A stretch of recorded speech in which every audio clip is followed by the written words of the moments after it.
उसे अब नीलम कोई नहीं कहता था, सब शाह की कंजरी कहते थे। नीलम को लाहौर हीरा मंडी के चौबारे में जवानी चढ़ी थी और वहाँ की एक रियासती सरदार के हाथों पूरे 5,000 में उसकी नथ उतरी थी। और वहाँ ही उसके हुस्न ने आग जलाकर सारा शहर झुलस दिया था। पर फिर एक दिन वह हीरा मंडी का सस्ता चौबारा छोड़कर शहर के सबसे बड़े होटल फ्लैटी में आ गई थी। वही शहर था, पर सारा शहर जैसे रातों रात उसका नाम भूल गया हो। सबके मुंह से सुनाई देता था, शाह की कंजरी गजब का गाती थी। कोई गाने वाली उसकी तरह गिरजे की सद नहीं लगा सकती थी। इसीलिए लोग चाहे उसका नाम भूल गए थे, पर उसकी आवाज़ नहीं भूल सके। शहर में जिसके घर भी तवे वाला बाजा था, वह उसके भरे हुए तवे जरूर खरीदता था। पर सब घरों में तवे की फरमाइश के वक्त हर कोई यही कहता था, आज शाह की कंजरी वाला तवा जरूर सुनना है। लुकी छिपी बात नहीं थी, शाह के घर वालों को भी पता था। सिर्फ पता ही नहीं था, उनके लिए बात भी पुरानी हो गई थी। शाह का बड़ा लड़का जो अब ब्याहने लायक था, जब गोद में था तो सिठानी ने जहर खाकर मरने की धमकी दी थी, पर शाह ने उसके गले में मोतियों का हार डालकर उससे यही कहा था, शाहनिए, वह तेरे घर की बरकत है, मेरी आंख जोहरी की आंख है। तूने सुना हुआ नहीं कि नीलम ऐसी चीज होता है कि जो लाखों को खाक कर देता है और खाक को लाख बना देता है। वह भी नीलम है, हमारी राशि से मिल गया है। जिस दिन से साथ बना है, मैं मिट्टी में हाथ डालूं तो सोना हो जाता है। सहानी ने छाती की साल सहकर उसी तरफ से दलील दी थी जिस तरफ से शाह ने बात चलाई थी। मैं तो बल्कि डरता हूँ कि इन कंजरियों का क्या भरोसा, कल किसी और ने सब्ज बाग दिखाए और जो यह हाथों से निकल गई तो लाख से खाक बन जाना है। शाह ने फिर अपनी दलील पेश की और सहानी के पास और दलील नहीं रह गई थी, सिर्फ वक्त के पास रह गई थी और वक्त चुप था, कई वर्षों से चुप था। शाह सचमुच जितने रुपए नीलम पर बहाता, उससे कई गुना ज्यादा पता नहीं कहाँ कहाँ से बहकर उसके घर आ जाते थे। पहले उसकी छोटी सी दुकान शहर के छोटे से बाजार में होती थी, पर अब सबसे बड़े बाजार में लोहे के जंगले वाली सबसे बड़ी दुकान उसी की थी। घर की जगह पूरा मोहल्ला ही उसका था। उसमें बड़े खाते पीते किराएदार थे और जिसमें तहखाने वाले घर को सहानी एक दिन के लिए भी अकेला नहीं छोड़ती थी। बहुत बरस हुए। सहानी ने एक दिन मोहरों वाली ट्रंक को ताला लगाते हुए शाह से कहा था, उसे चाहे होटल में रखो और चाहे उसे ताजमहल बनवा दो, पर बाहर की बला बाहर ही रखना, उसे मेरे घर न लाना, मैं उसे माथे नहीं लगूंगी।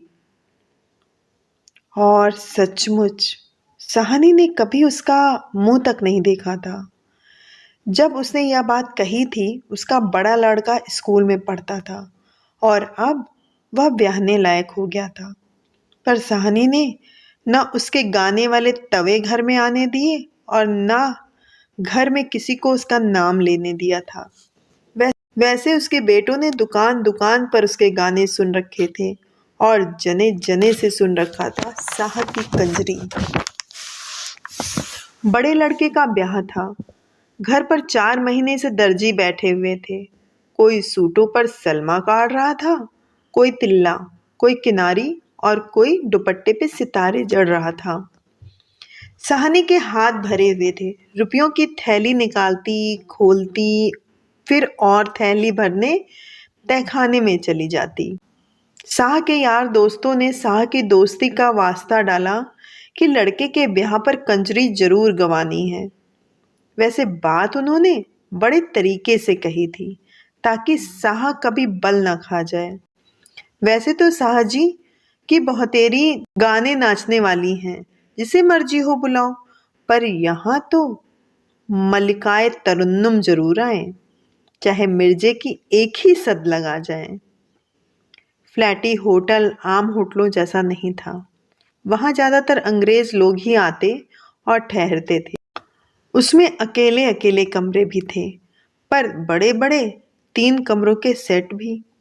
ऐसे ही एक सेट में नीलम रहती थी और साहा ने सोचा, दोस्तों यारों का दिल खुश करने के लिए वह एक दिन नीलम के यहाँ एक रात की महफिल रख लेगा। यह तो चौबारे पर जाने वाली बात हुई। एक ने उज्र किया तो सारे बोल पड़े, नहीं साहजी, वह तो सिर्फ तुम्हारा ही हक बनता है।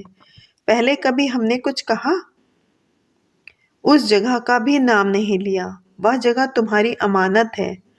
हमें तो भतीजे के ब्याह की खुशी मनानी है।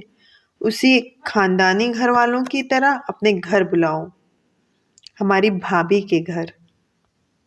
बात साह के मन को भा गई, इसलिए भी कि वह दोस्तों यारों को नीलम की राह दिखाना नहीं चाहता था। दूसरे इसलिए भी कि वह चाहता था नीलम एक बार उसके घर आकर उसके घर की तड़क भड़क देख जाए। पर वह साहनी से डरता था। दोस्तों को हामी ना भर सका। दोस्तों यारों में से 2 ने एक राह निकाली और साहनी के पास जाकर कहने लगे, भाभी, तुम लड़के की शादी के गीत नहीं गवाओगी? हम तो सारी खुशियां मनाएंगे। साह ने सलाह की है कि एक रात यारों की महफिल नीलम की तरफ से हो जाए। बात तो ठीक है, पर हजारों उजड़ जाएंगे। आखिर घर तो तुम्हारा है।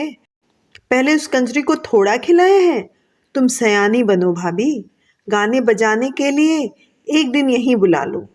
लड़के के ब्याह की खुशी भी हो जाएगी और रुपया भी उजड़ने से बच जाएगा। साहनी पहले तो भरी भराई बोली, मैं कंजरी के माथे नहीं लगना चाहती। पर जब दूसरों ने बड़े धीरज से कहा, यहाँ तो भाभी तुम्हारा राज है। वह बांदी बनकर आएगी तुम्हारे हुक्म में बंधी हुई, तुम्हारे बेटे की खुशी मनाने के लिए। हेठी तो उसकी है, तुम्हारी काहे की? जैसे कमीन कुमने आए, डोम मिरासी आए, वैसे ही वो भी आ जाएगी। बात साहनी के मन को भा गई। वैसे भी कभी सोते बैठते उसे ख्याल आता था, एक बार देखूं तो सही कैसी है। उसने उसे कभी देखा नहीं था, पर कल्पना जरूर की थी, चाहे डर कर, सहम कर, चाहे एक नफरत से। और शहर में से गुजरते हुए अगर किसी कंजरी को तांगे में बैठे देखती तो न चाहते हुए सोच ही जाती, क्या पता वही हो। चलो एक बार मैं भी देख लूंगी। वह मन में घुल सी गई। जो उसको मेरा बिगाड़ना था बिगाड़ लिया, अब और उसे क्या कर लेना है। एक बार चंद्री को देख तो लूं। साहनी ने हामी भर दी, पर एक शर्त रखी, यहाँ ना शराब उड़ेगी न कबाब। भले घरों में जिस तरह से गीत गाए जाते हैं उसी तरह गीत करवाऊंगी। तुम मर्द मानस भी बैठ जाना। वह आए और सीधी तरह गाकर चली जाए। मैं वही 4 बतासे उसकी झोली में भी डाल दूंगी, जो और लड़कियों वड़कियों को दूंगी जो बन्ने सेहरे गाएंगी।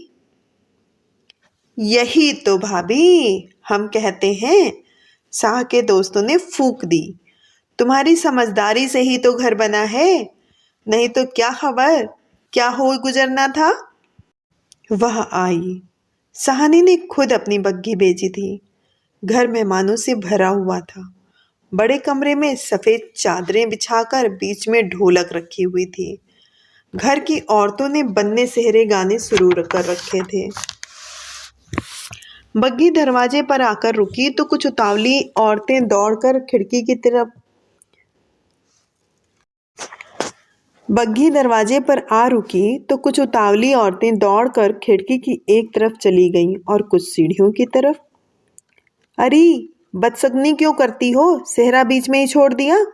साहनी ने डांट सी दी, पर उसकी आवाज खुद ही धीमी सी लगी, जैसे उसके दिल पर एक धमक सी हुई हो। वह सीढ़ियां चढ़कर दरवाजे तक आ गई थी। साहनी ने अपनी गुलाबी साड़ी का पल्ला संवारा, जैसे सामने देखने के लिए वह साड़ी के सगुन वाले रंग का सहारा ले रही हो। सामने उसने हरे रंग का बाकड़ी वाला गरारा पहना हुआ था, गले में लाल रंग की कमीज थी और सिर से पैर तक ढलकी हुई हरे रेशम की चुनरी एक झिलमिल सी हुई। सहानी को सिर्फ एक पल यही लगा जैसे हरा रंग सारे दरवाजे में फैल गया हो।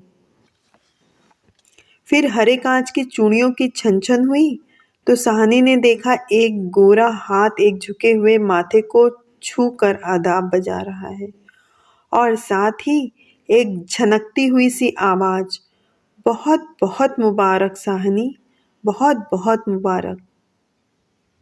वह बड़ी नाजुक सी पतली सी थी, हाथ लगते ही दोहरी होती थी।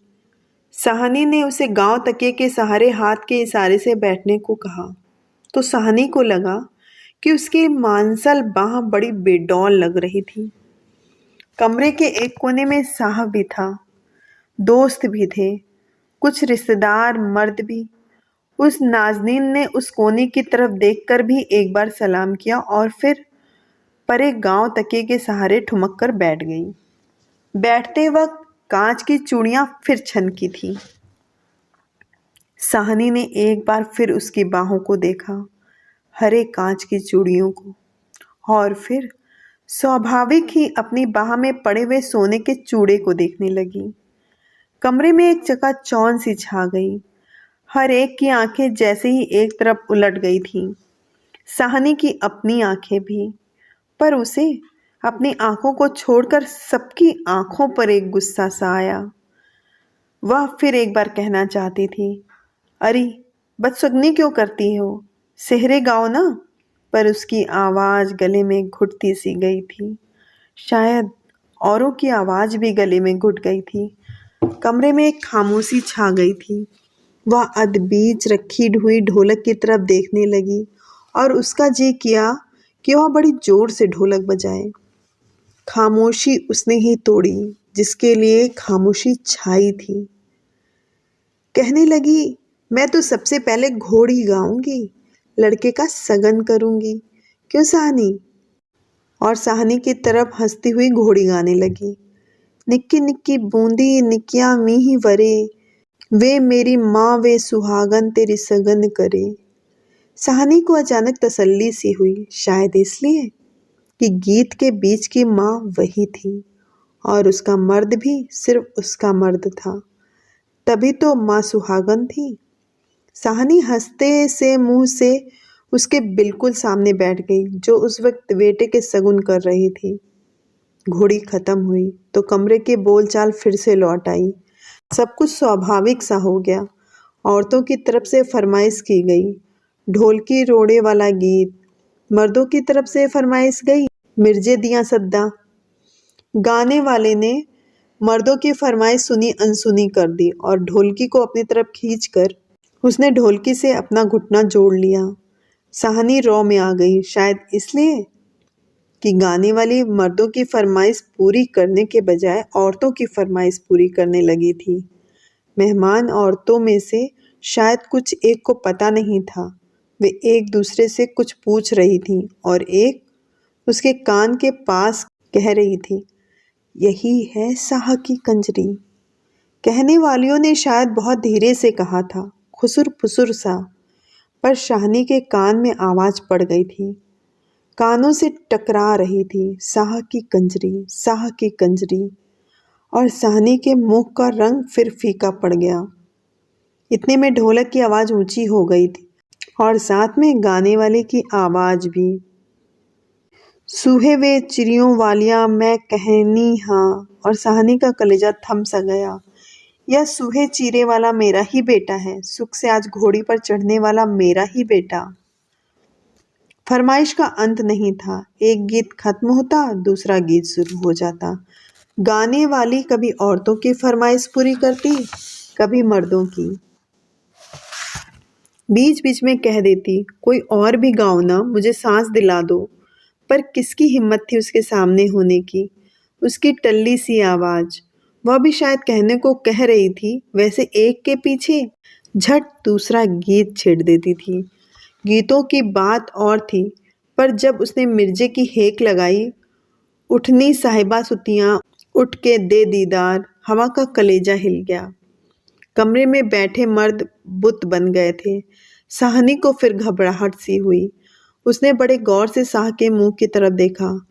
शाह भी और बुतों सरीखा बुत बना हुआ था, पर साहनी को लगा वह पत्थर का हो गया था। साहनी के कलेजे में हौल सा हुआ और उसे लगा अगर यह घड़ी छिन गई तो वह आप भी हमेशा के लिए बुत बन जाएगी। वह करे, कुछ भी करे, पर मिट्टी का बुत न बने। कभी शाम हो गई, काफी शाम हो गई, महफिल खत्म होने वाली थी। साहनी का कहना था आज वह उसी तरह बताशे बांटेगी जिस तरह लोग उस दिन बांटते हैं जिस दिन गीत बैठाए जाते हैं। पर जब गाना खत्म हुआ तो कमरे में चाय और कई तरह की मिठाइयाँ आ गईं और साहनी ने मुट्ठी में लपेटा हुआ 100 का नोट निकालकर अपने बेटे के सिर पर से वारा और उसे पकड़ा दिया, जिसे लोग शाह की कंजरी कहते थे। रहने दे साहनी, आगे भी तेरा ही खाती हूँ, उसने जवाब दिया और हंस पड़ी। उसकी हंसी उसके रूप की तरह झिलमिल कर रही थी। साहनी के मुंह का रंग हल्का पड़ गया। उसे लगा जैसे शाह की कंजरी ने आज भरी सभा में शाह से अपना संबंध जोड़कर उसकी हतक कर दी थी। पर साहनी ने अपना आप थाम लिया। एक जरा सा किया कि आज उसने हार नहीं खानी थी और वह जोर से हंस पड़ी। नोट पकड़ाती हुई कहने लगी, शाह से तुझे नित लेना है, पर मेरे हाथ से तूने फिर कब लेना है? चल आज ले ले। और शाह की कंजरी 100 के नोट को पकड़ती हुई एक बार फिर से हीनी सी हो गई। कमरे में साहनी की साड़ी का सगुन वाला गुलाबी रंग फैल गया।